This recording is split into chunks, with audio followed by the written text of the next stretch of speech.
Prices for mined diamonds are dropping. Are synthetic diamonds the cause? Paul Zimnisky is an independent diamond industry analyst. Paul, welcome back to Kitco. Hi, nice to see you, Michael. Now, Paul, Bloomberg had that report from recently talking about diamond giant De Beers slashing prices for diamonds. What's going on? It's been a very bumpy 3 or 4 years for the diamond trade. We had the pandemic lockdowns, market was frozen. 2021, 2022, we had record demand. The supply chain literally ran out of natural diamonds. And as the supply chain began to aggressively restock, in I would say early 2023, it was kind of when we were seeing the stimulus unwind, and we were seeing the service economy open back up. So we kind of had the inverse of what drove demand, the prior 2 years. So we had basically supply building and softening demand, and it was kind of a rough year for the industry in 2023. I would say De Beers, reportedly lowering their prices earlier this year. That I'd say it's more of a lagging indicator. When you look at the auction and tender, it's more of a real-time market. We saw prices sell off pretty swiftly in the second half of 2023, and I think De Beers was waiting for the market to stabilize a little bit before it made its move. So I would say in recent weeks I'm starting to see a sign of a recovery, at least in the auction and tender market, and we'll see. I think 2024 is going to probably be a more normal of a year. It's going to feel like maybe like some of the pre-pandemic years, but it's been a bumpy ride for sure the last 3 or 4 years for the industry.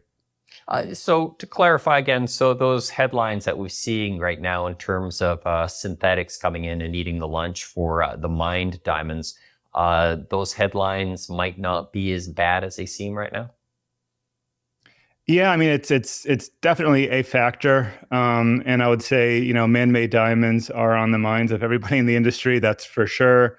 The product has been around, at least on a mainstream level, for almost 10 years at this point.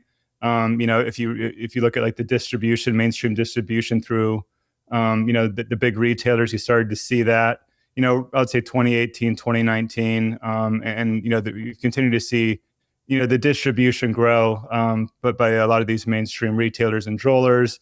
But I mean, it's not nearly as novel of a product as it was, 5, 6, 7 years ago. So I think we're getting to the point where it's kind of transitioning from this new exciting product to just kind of more of a mature product that will be its own product and in ways different from natural diamond. The price points are very, very different.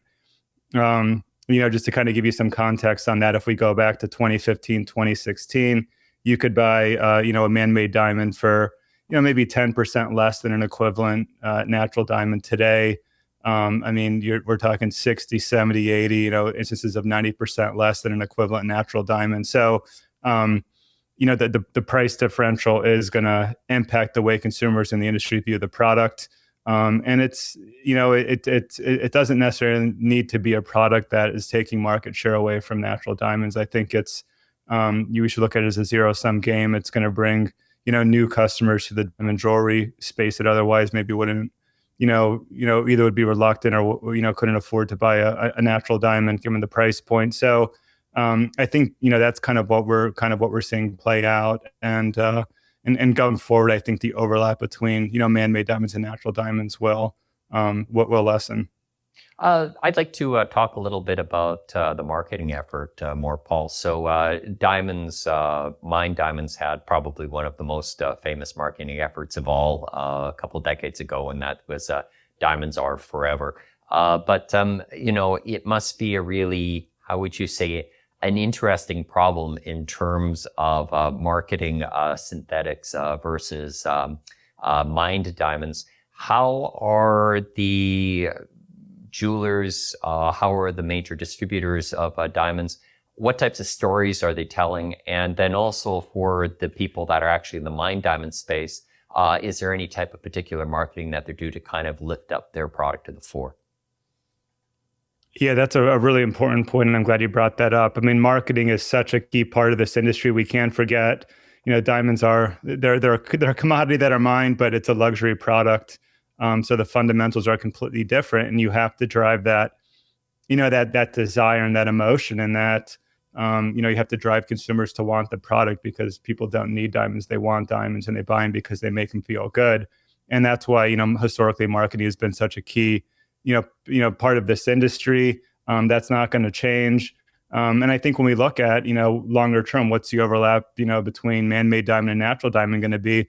I think so much of it's going to come down to marketing, as you just alluded to. And you look at, the major, diamond miners, De Beers, the Russians, they still have a lot of skin in the game. De Beers is still, spending billions of dollars to, prolong the life of its major projects. You're seeing the same with the Russians. These companies have skin in the game, and they aren't reluctant to spend money to promote their product. And then when you look at the retailers, like say Tiffany or Cartier, these are the high-end jewelers. They only sell natural diamonds. I mean, Tiffany spends probably upwards of $350 million a year on marketing. So I mean, it's a key part of this industry. And I think when we compare that to say the man-made diamond segment, a lot of it is just a lot of these companies are either grassroots startup companies, or they're quasi Chinese government entities. And at this point, their strategy has been more just kind of riding on the coattails of natural diamonds, and not really driving demand for their own product. They're basically selling their product as a much lower priced alternative to a natural diamond. So I think I think the ability to do that profitably is probably going to change, at some point in the future. And I think they're going to kind of have to carve out, their own desire for their products. And I think we will start to see that in the years to come. And I think like an example could be, producing, man-made diamond in a color that you wouldn't find with natural diamond, or, cutting a man-made diamond in a shape of, say, a letter, so you could wear, your initials on a necklace. I mean, you would never do that with a natural diamond, because the material is just too valuable to do that. So there are all these other options, but they require more work and more effort and more money. So I think that's kind of what the future of that segment is going to look like. And then I think the natural diamond industry kind of just has to kind of stick to its guns and kind of go back to its roots, because, as at Kitco, with people, humans, we love, precious metals. We love precious gemstones. That's this kind of innate human characteristic. I don't think that's going to change anytime soon. And while it may not be practical or logical, I think people continue to want natural gemstones like diamonds. Let's talk about the supply side, Paul. We had the pandemic. There was the roll up of the retail spaces. So diamonds was definitely something kind of a hands-on sale, which was very harmful for diamonds during that episode. I want to get into the broader supply, but maybe we just talk briefly about the Russia-Ukraine war.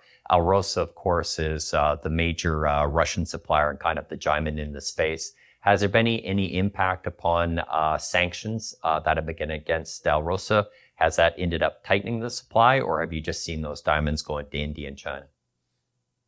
Yeah, I mean, it's a very nuanced and complex conversation. So I'll just try to hit on the high level. But basically, the U.S. implemented sanctions on Alrosa and Russian diamonds more generally, a couple years ago. And the caveat was, in the U.S., you could still import a Russian origin diamond as long as it was cut and polished outside of the U.S. And given that the very large majority of natural diamonds are cut and polished in India, technically you could still import a Russian diamond as long, as it was, say, cut and polished in India. Kind of fast forward to where we are today. Basically, the Western, the G7 alliance with the EU, they basically came together and said, we want to ratchet up the U.S.'s sanctions. And it's going to prohibit the import of any Russian origin stone, even if it was cut and polished outside of Russia. So that's kind of the big, the big news right now. There's going to be, different phases that are going to be rolled out, in 2024. The caveat here is ultimately there's going to be a size cutoff. So, by September, the ban is only going to include diamonds that are 0.5 carat and larger. So, even in that case, it's not going to, cover all of the Russian diamond production. The Russians, actually are known for producing, smaller but higher quality goods. It represents, I would say, a disproportionate amount of their production. So, it's very nuanced. It's a complicated topic. And then as far as, the impact on supply, I think you're right. I think we're going to see, ultimately the Russian, goods, routed to the Eastern consumer market, whether it be China, India, Middle East. And then I think we'll see, supply from the rest of the world is what's ultimately going to be routed to the Western consumer market. But it's going to take some time for this to kind of work itself out. But I think the big takeaway here is it is going to, it's going to result in probably the biggest push in supply chain transparency the diamond industry has ever seen. I think we're going to get to the point where most consumers are going to know where the natural diamond came from. At least they're going to know the country of origin, maybe even, the mine in certain cases. So I think the ultimate, end result of this is going to be a positive for the natural diamond industry. I always thought there was a huge opportunity for the industry to market its product with a provenance and an origin. I mean, it's a luxury item. It's an emotional purchase. People buy because it makes them feel good. And I think there's a huge opportunity to kind of build a story around the origin of the diamond. And a lot of natural diamonds do, very good things for the communities that they're producing. In Botswana, diamond revenue basically funded public healthcare, public education. So there, is a lot of opportunity to tell those stories. And I think the natural diamond industry kind of hasn't taken full advantage of that. But I think, this will act as a catalyst to really improve that transparency and thus create an opportunity to market diamonds properly, in my opinion. Let's talk about the supply side outside of Alrosa. We had, just the industry being hammered by the pandemic and then also just continue to be softer demand, although you're noting that some of the indicators we're seeing are lagging and there should be a bit of a pickup. But I just imagine that there's been several years of underinvestment or are you seeing otherwise in terms of our people investing in these projects as they're going to be supply? Yeah, I think when we're looking at, diamond mines, it's definitely disproportionate. You have a small handful of maybe 10 to 15 mines that are super high quality, tier one, world-class assets that historically have been quite profitable. And then you have everything else. And I think when you look at, say, the capital expenditure in this industry, it's like the De Beers and the Alrosas and some of the other majors, spending, CapEx and OpEx to prolong, the lives of these legacy mines. I would say there's only one major new mine of significance that's commencing production this year. That's based in Angola.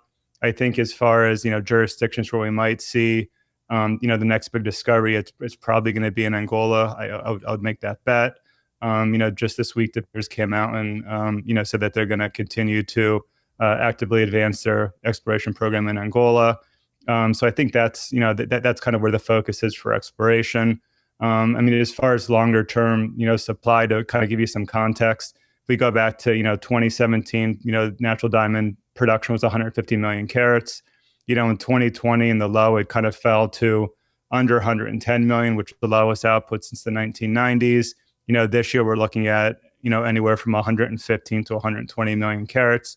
And I'm kind of forecasting that's going to be the level of supply for, the remainder of this decade and probably a little bit after that as well. So, supply is definitely leveling out at lower than those pre-pandemic levels. And that's just because, legacy, mines are reaching depletion. They're having to go underground. It's reducing output. And there's just not, any, real significant sources of new supply. I want to go back to the point you were mentioning previously about telling a story about diamonds and traceability. You were saying that there seems to be more work that needs to be done in this area. It seems like there was a real marketing effort for a couple of years, and especially during when there was so much wind in the sails behind crypto and blockchains, and that seemed to be just just a natural fit, natural diamonds.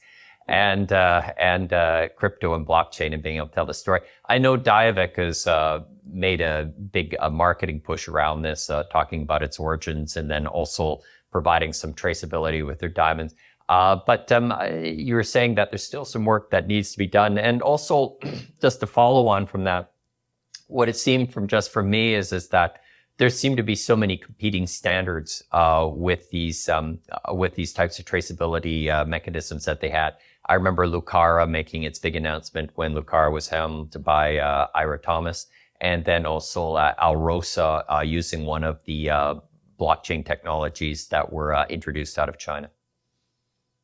Yeah, no, I think it's important to note that, some of these initiatives kind of were in play prior to Russian sanctions. I think Tiffany's a good example. Tiffany, definitely one of the top three largest, sellers of natural diamond jewelry.